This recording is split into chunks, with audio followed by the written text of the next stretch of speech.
My Sunrays. Today, I will tell you the story of my worst, yet most successful group project. Let's go! So, one peaceful day I was at school, talking with my bestie named Jessica, Jessie for short. It was almost the end of the school day, and Jessie and I were very excited to go home. But at our school, before we could go home, we had to go to specials classes. We didn't know what classes we had that day. So, like anyone else, we asked our teacher. Me and Jessica then walked up to our teacher, but before we could ask her, she announced that we had art and whatever we want time. So then me and Jessica both looked at each other with a smile on our face.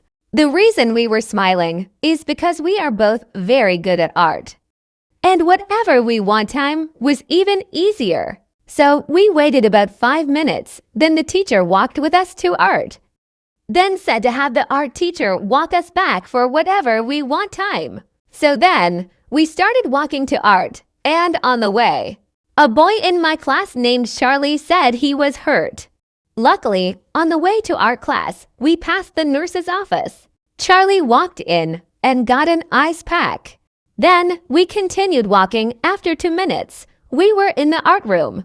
Me and Jessica, of course, sat next to each other and basically just talked for 5 minutes until the class had started.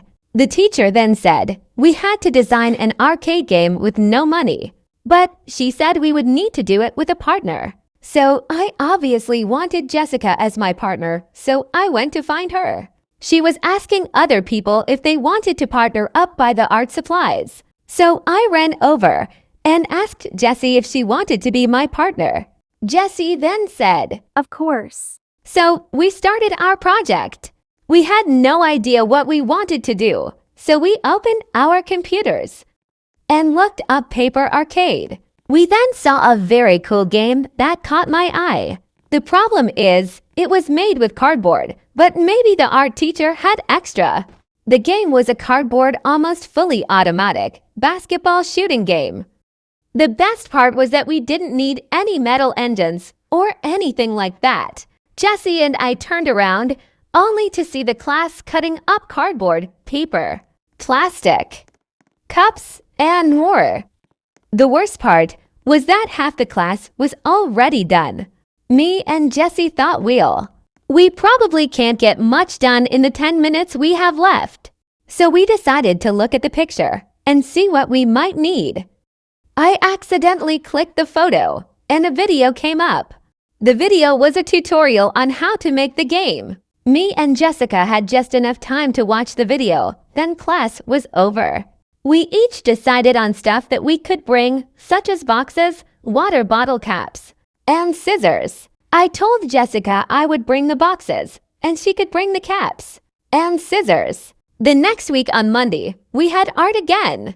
I was super excited to start our project. It was time for specials, and we ran to art class. I immediately showed Jessie all of the boxes I bring and asked her if she bring the caps and scissors. And Jessie said of course not. She then told me, "You were supposed to bring them though." And I was in shock because me and Jessie had never argued during a project. Then I just said whatever. It doesn't matter. Then, for the rest of class, we just watched the tutorial. Then it was time for art class again. I bring the cape and scissors this time. Nothing could go wrong. When we got to class, one showed Jessica that I got the caps, scissors, and boxes. We started immediately, and you'll never guess what happened. That day, we had finally finished our project. Or so we thought. When we tested our project, it didn't launch the paper ball we made, and it fell apart. We were very mad because just starting this project took a week. We could not give up. Then the bell rang and we had to go home. When I was finally home, after a 15-minute bus ride, I got a snack and called Jessica. Her mom picked up the phone, then started speaking Spanish. I told her I spoke English, and she talked in English. I then told her I wanted to speak to Jessie, and she gave Jessica the phone. Jessie said extremely confused me. "You won't believe it. She told me that she was sick and could not do the project for 2 weeks, and that I would be on my own. In shock, I ate my dinner and went to bed. The next morning, I brushed my teeth, got dressed, and went to school. After another 15-minute bus ride, I was at school. That day, a lot happened. My teacher was acting very strange. She wasn't letting me answer questions. I was confused, but I still don't know why she did that. Anyways, later it was time for specials, and I started my project alone. You will not believe what I did. I finished the project, but it broke again. That is when I gave up. I then started to just wing it. I grabbed a piece of cardboard, glued a bit of this, glued a bit of that, and I was done. The project I made was original. No one else had made something like it. It was a cup bounce game. It was a game where you bounce the paper ball me and Jessica made weeks before on a cup and tried to get it into another cup. You could score amount of points like 150, and the worst one, minus 15 points. The next day, we had art again. I stared at my project. I knew it was missing something. So I made real working prizes. I made a squishy out of paper and a necklace plus a doll with cardboard. So the next week, Jessie was back. I was proud to show her the project, and she seemed proud of me. At that point, it was near the last day of school. So every class in my grade came to see our projects. The prizes I made got sold out immediately.